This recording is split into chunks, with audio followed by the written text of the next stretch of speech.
Hej og velkommen. Hvad jeg vil gøre i den her video er at give et indblik i de 4 fundamentale kræfter og standardmodellen. Essentielt beskriver standardmodellen verden omkring os og hvordan den fungerer. Hvad er byggestenene, som alt omkring os er bygget op omkring, og hvilke spilleregler er gældende for dem. Jeg vil lige begynde med at introducere de 4 fundamentale kræfter, vi har i vores univers.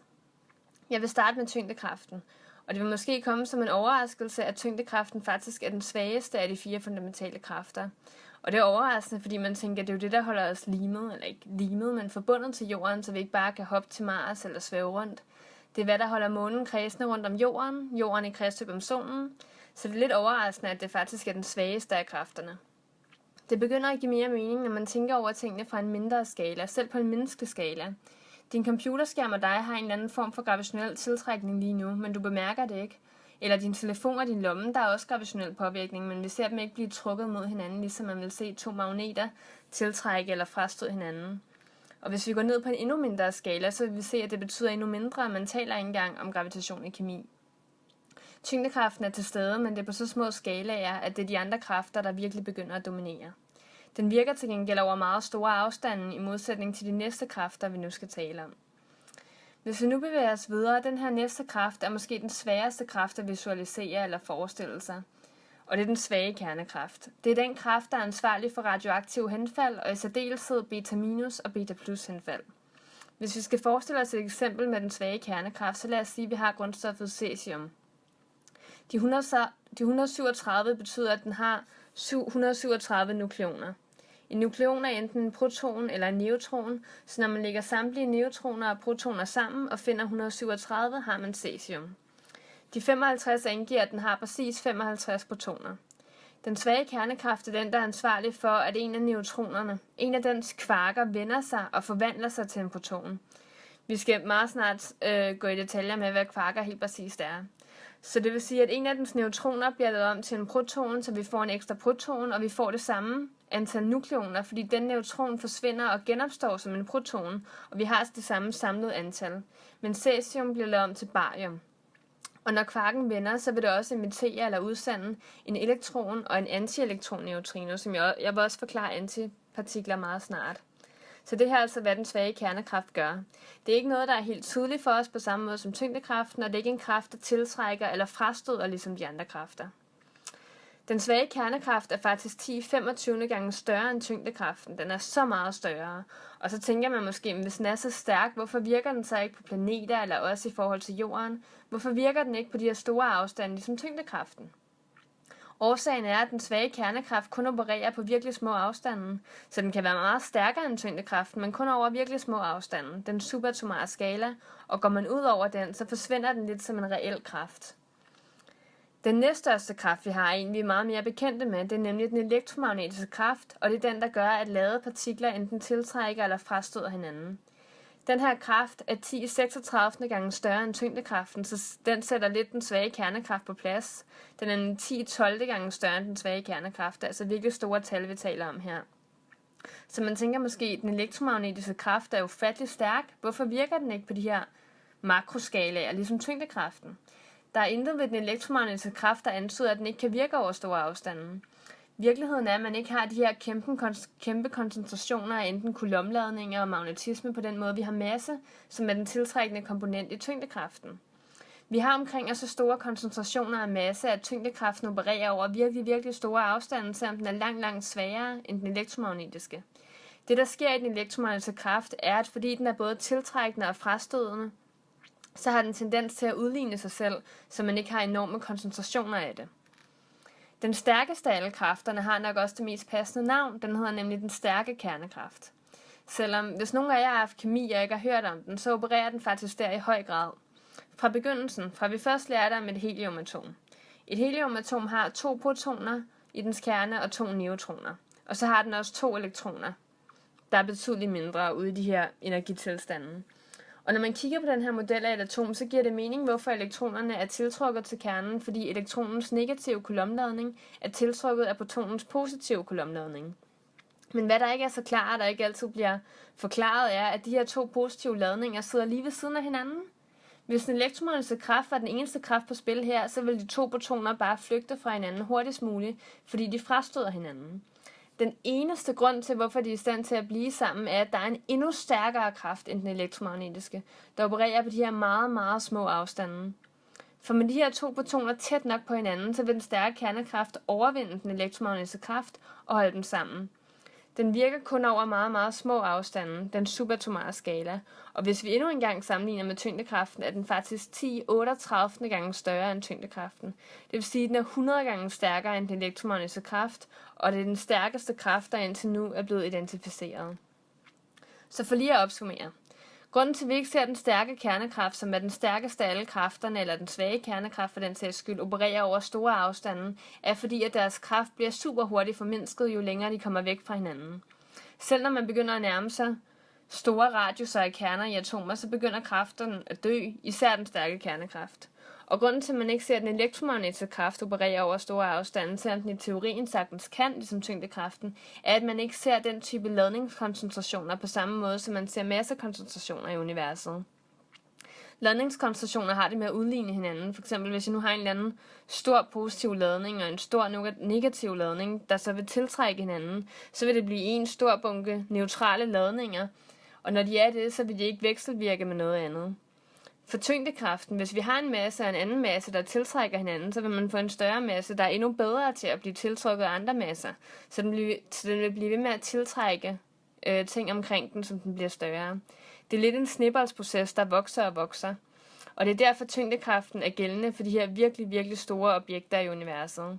Vi skal faktisk meget snart se, at kræfternes rækkevidde afhænger af deres såkaldte kraftbærende partikel, nemlig protonen. Lad os nu kigge nærmere på de fundamentale partikler. I skolen har I højst sandsynligt lært, at alt er opbygget af atomer. Det blev oprindeligt tænkt, at atomet var den mindste udelelige ting, og at det udelukkende bestod af protoner og elektroner. Den engelske fysiker Sir James Chadwick vandt i 1935 Nobelprisen for hans opdagelse af neutronen.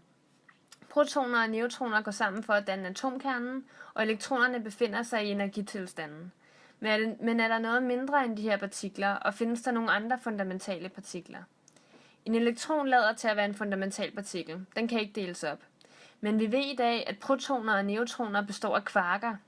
Hver proton og neutron har hver 3 kvarker, og der findes 2 typer kvarker.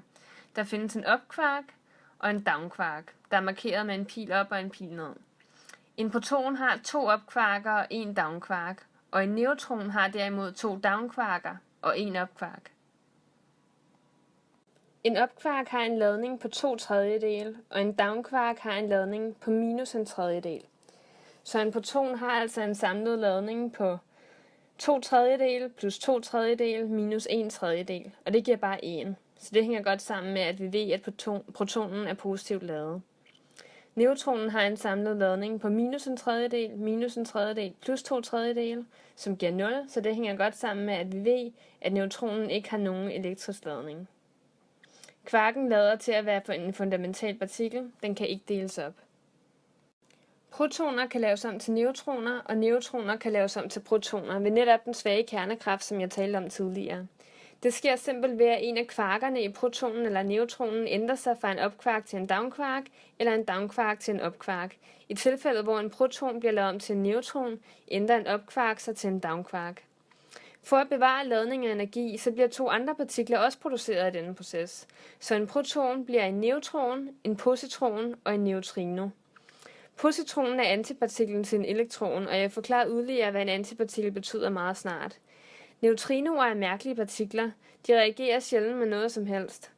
Milliarder af dem bliver produceret hvert sekund inde i solen. De rejser til jorden, men de passerer lige igennem os og fortsætter ud i det ydre rum. Milliarder af dem bevæger sig igennem din krop hvert sekund, uden at du overhovedet bemærker det. Og det er den svage kernekraft, der laver protoner om til neutroner og lader solen brænde og producere energi. Solen og faktisk enhver stjerne består af en hel masse brint.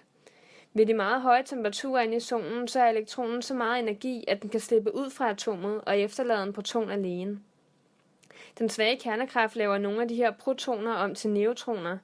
Protoner og neutroner kan så gå sammen og danne helium.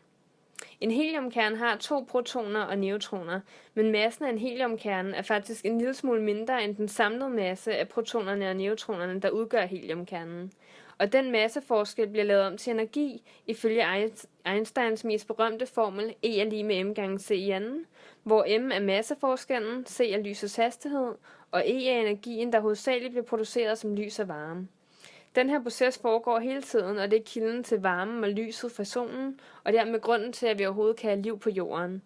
Så stort set alting, som vi ser i universet i dag, består af protoner, neutroner, elektroner og neutrinoer. Protoner og neutroner består af kvarker, men er der ikke flere fundamentale partikler? Nej, af en eller anden grund, så har naturen besluttet sig for, at de fundamentale partikler er disse, og de kommer i 3 forskellige størrelser.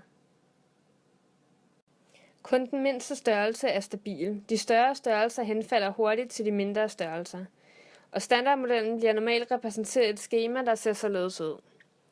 De 2 første rækker er reserveret til kvarkerne. Opkvarken og downkvarken får de her pladser i skemaet, og det er kvarkerne, der udgør protoner og neutroner. På den første række, der ser vi opkvarken, men der findes 2 andre kvarker, som er tungere end opkvarken.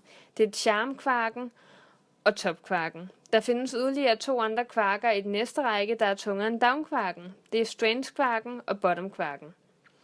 Den tredje række er reserveret til elektronerne. Den normale elektron, vi er vant til, får den første plads her.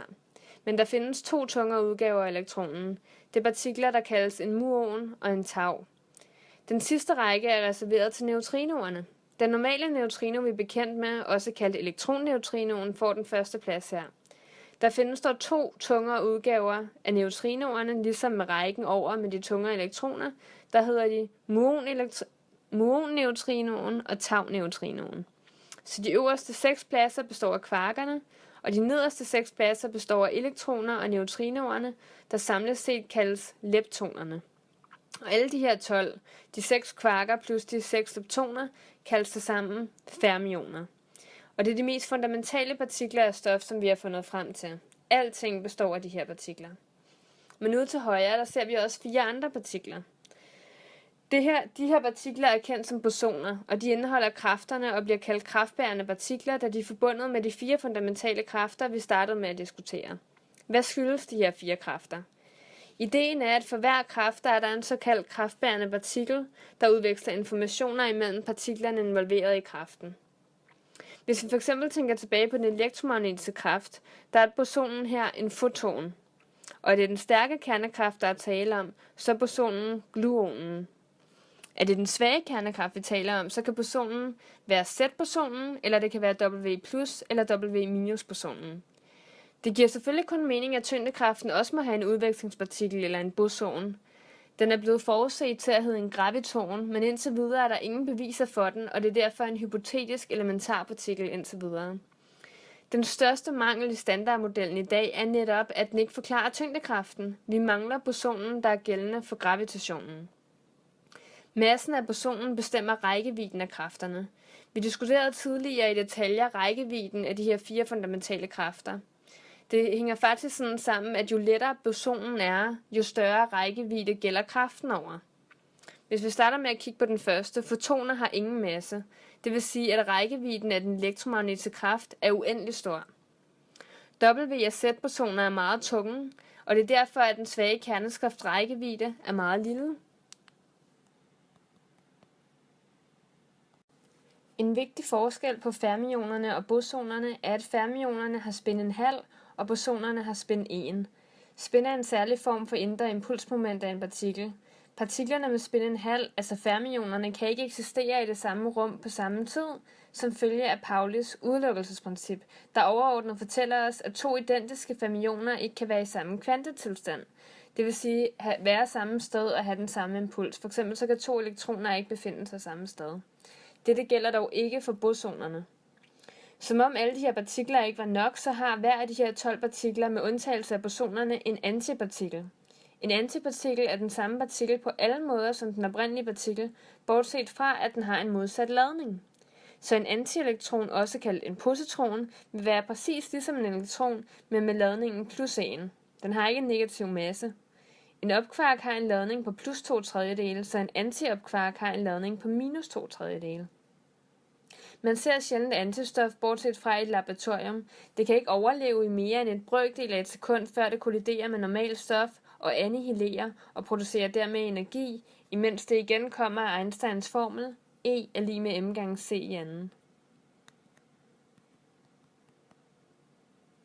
Der er faktisk en teori ved navn strengteorien, der siger, at alt består af strenge, som er meget små vibrerende strenge energi. Det er ligesom en slingrende elastik. Så i stedet for at opfatte verden som bygget op af tredimensionelle partikler som elektroner og kvarker, som det er tilfældet med standardmodellen, så anses universets byggesten for at være såkaldte strenge, der vibrerer med forskellige frekvenser. Der er dog ingen konkrete beviser på det endnu, og det er en konkurrerende teori til standardmodellen. Det er altså det. Det er standardmodellen. Alt, hvad vi har i universet, har de her grundstoffer som deres basis. Bortset fra mørk stof og mørk energi, som angiveligt fylder sammenlagt 96% af universet. Men det er en helt anden historie.